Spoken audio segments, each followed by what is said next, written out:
Let's go to Brewton, Alabama, Mr. Robbie Mack. The motivational speaker, Rob 360. Public Speaker Robert McWilliams. Robert Mack, the Mack.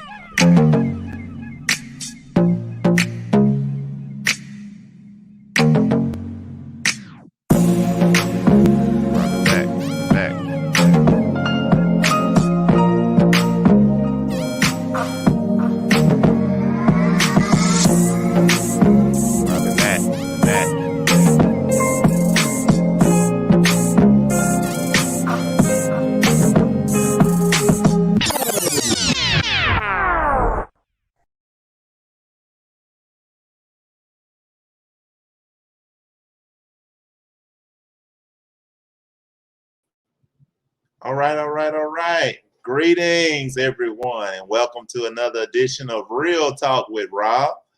Hope you all are having a wonderful year. This is the first episode recording for 2022. And of course, this is Martin Luther King Day. Let me say that again, Dr. Martin Luther King Jr. Day. And I just wanted to celebrate this day by just kind of giving some information, overview of MLK, his contributions to America and even the world, how he revolutionized not only just Black America, but America as a whole. You know, so many wonderful things can be said about the man, Dr. Martin Luther King Jr. So I just wanted to create a slideshow to just kind of highlight some of his accomplishment. I know many of us, especially those of us that's in education, we enjoy having this as a holiday. It is a federal holiday, so all banks,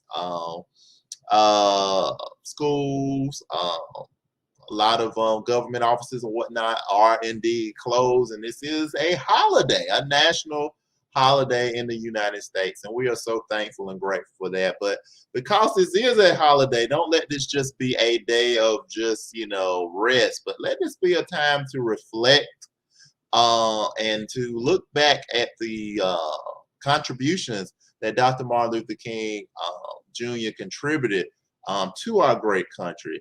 So my hopes and goal of this presentation, next few moments that we share, would be to perhaps to give you information on Dr. Martin Luther King, his insights, his goals, his objectives, his values, and what he basically gave his life for to achieve, and that we can reflect on this and even incorporate this in our daily lives. So Dr. Martin Luther King was indeed born on 1929, and of course his life was tragically taken away in 1968.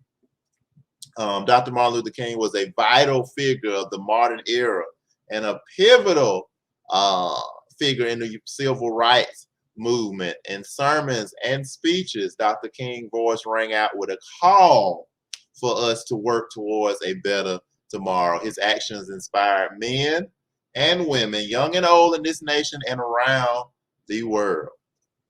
Dr. King was born in Atlanta, Georgia, to Michael Luther King Jr. To Michael Luther King on January 15th, to a school teacher, Alberta King, and Baptist minister Michael Luther King, residing at the historic Auburn Avenue, which was an affluent Black part of Atlanta, Georgia. His father later changed both of their names after learning about the religious revolutionary Martin Luther. He was inspired to change both his and his son's name to Martin Luther King. King grew up in the church and was well read in scripture. Following the family tradition, he decided himself to become a minister. King entered Morehouse College at the age of 15 and graduated in 1948 with a Bachelor's of Arts degree in sociology. 1953, on June 18th, King married Coretta Scott. King enrolled in 1951 in Crozer Theological Seminary in Chester, Pennsylvania, where he graduated with a Bachelor's of Divinity degree. King began his ministry, took his first pastoral role in 1954 as the pastor of Dexter Avenue Baptist Church, located in Montgomery, Alabama. Now, interesting thing I wanted to throw in here, in 1955, Martin Luther King Jr. served as the commencement speaker for my alma mater, Mother Dear Alabama State College at that time, which is now known as Alabama State University. Interesting fact that I just wanted to throw in there. In 1955, he received a doctorate degree of philosophy, in essence a PhD in systematic theology from Boston University. Now, December of 1955 is really when where Martin Luther was kind of maybe a normal person, but this is when history kind of shapes and changes and sets him up to be who we know Dr. King as. December 1st of 1955, Rosa Parks took a stand for her race by refusing to give her seat to a white passenger. This was the catalyst for the beginning the civil rights movement. Following this event, King was selected as president of the Montgomery Improvement Association. Sit-ins at all white lunch counters prompted King's mission of nonviolent protest. A media day was held on May 20th, 1956, after the bus boycott in Montgomery. The boycott lasted 382 days. Picture here with his wife, Coretta. Dr. Martin Luther King Jr. began to establish himself as the national leader of the civil rights movement, leading boycotts and staging protests against segregation in the South. Quote from Martin Luther King, "And you know, my friends, there comes a time when people get tired of being trampled over by the iron feet of oppression." These words helped to begin his leadership role for the cause of African American equality. King was inspired by Gandhi's nonviolent stand, began to advocate nonviolent protest. He began to travel and speak, making an average of over 200 speeches per year. King's mission was to empower his people. His platform was, "We can stick together. Our leaders do not have to sell out. Threats and violence do not intimidate us. We believe in ourselves. Economics is part of the struggle. We have a powerful weapon, nonviolent resistance. We as Negroes have arrived." While King was at the Hotel Albert in Harlem promoting his book, Stride Toward Freedom, he was stabbed by a deranged African-American woman. He recuperated in the hospital following the incident. In 1960, King was arrested. He received strong encouragement as a result of a telephone call to Coretta from the then president of the United States, John F. Kennedy. 1963, August 28th, King spoke to 250,000 civil rights supporters during the March on Washington. It's an iconic picture, often associated with Dr. King, taken from the March on Washington in 1963. There, Dr. King made his famous "I Have a Dream" speech. Many opponents to Dr. King's leadership during the civil rights movement tried to intimidate him and his family. While King was in St. Augustine, Florida, to meet with other integration leaders, with a shot was fired through a window in his rented beach cottage. No one was home at the time of the shooting. On December 10th, 1965, Dr. King won the Nobel Peace Prize, one of the highest awards one can receive. Dr. King's success was attributed to his consistency or constantly shared principles.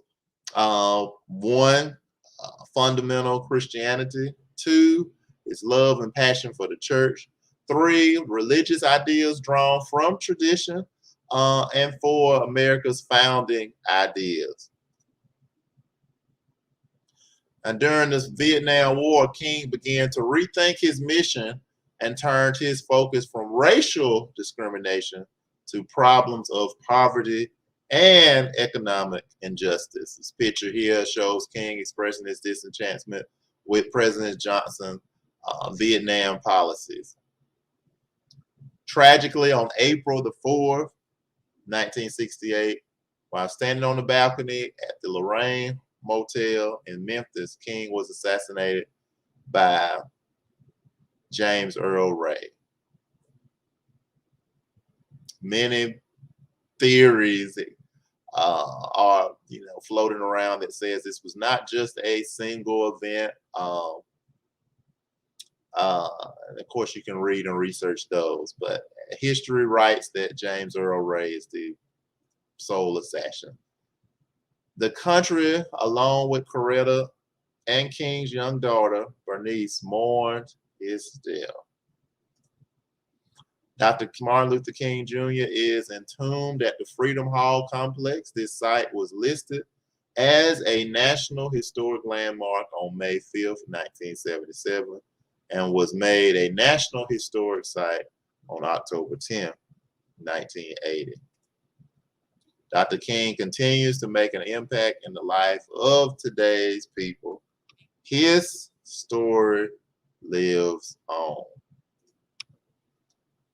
And of course, as we are in the midst of Dr. Martin Luther King Jr. Day, during his lifetime, King encouraged all citizens to pursue the purpose and potential of America.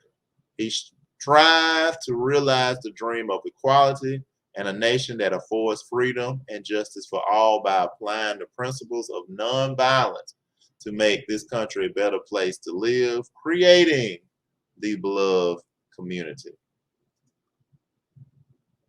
Dr. Martin Luther King Jr. Day, the MLK Day of Service, is part of United We Serve, the President's National Call to Serve initiative. It calls for Americans from all walks of life to work together to provide solutions to our most pressing national problems. The day represents opportunity to start the year off right, being that it is in January, by making a positive impact in one's community.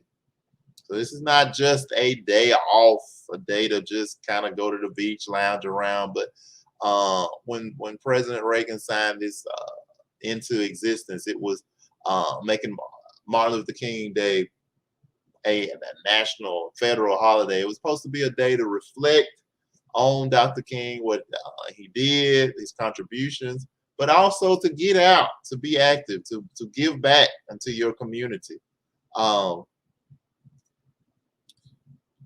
Volunteering remains a vibrant part of our nation's fabric across generations, enriching both our communities and those who serve.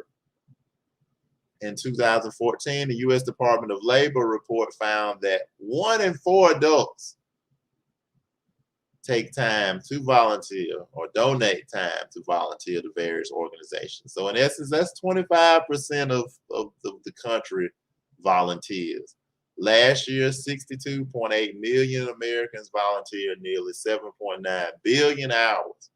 The estimated value of this volunteer service is nearly $178 billion, which is quite amazing. Sources here. And I just want to end this presentation on this slide This is Dr. Martin Luther King Jr. Day. And this is a quote from him: all labor that uplifts humanity has dignity and importance and should be undertaken with painstaking excellence. And I just want to encourage you, those that's under the sound of my voice, watching this presentation. We have, on the 17th day of the year, in 2022. I just want to encourage you to make this a year that you endeavor to give back, that you endeavor to walk in the spirit of Dr. Martin Luther King Jr. To serve your fellow man, to look out for one another, to show love, to practice nonviolence. We're in a world now that so many things have radically changed. We're still kind of in the heated battle of COVID. We're social distance is the norm. Perhaps being isolated in your own world is the norm. Perhaps looking out for you and yours only is the norm. But I just want to encourage you to take time to donate to those charities. There's a lot of things that I support, and I feel very passionate about. Homeless outreach is one of those things that I love volunteering and giving back to the homeless community. I've never been that, but I have passion for those that are and care for those who are. We should don't forget, those that are less fortunate than you.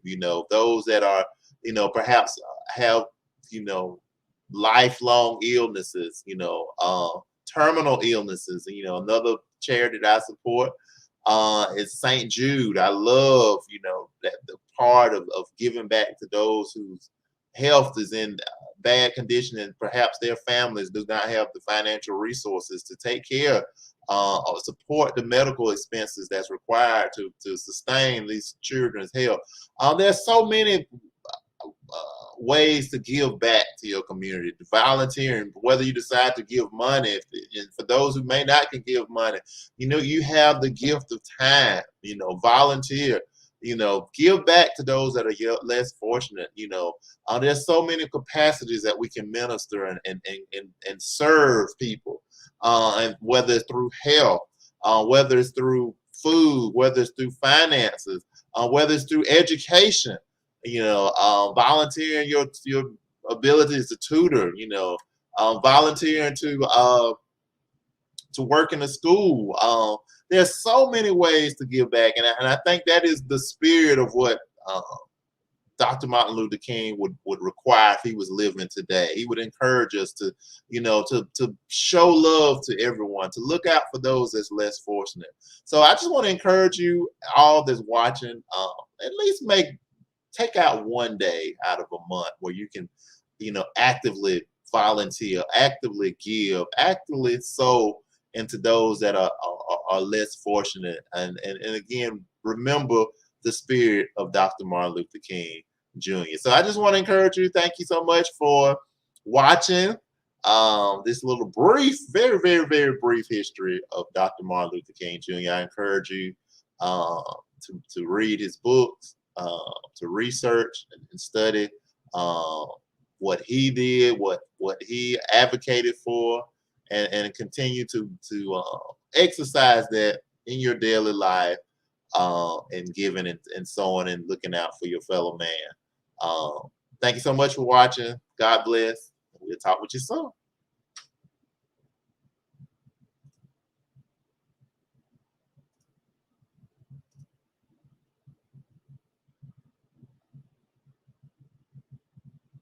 Let's go to Brewton, Alabama. Mr. Robbie Mack. The motivational speaker, Rob 360. Public Speaker Robert McWilliams. Robin Mack.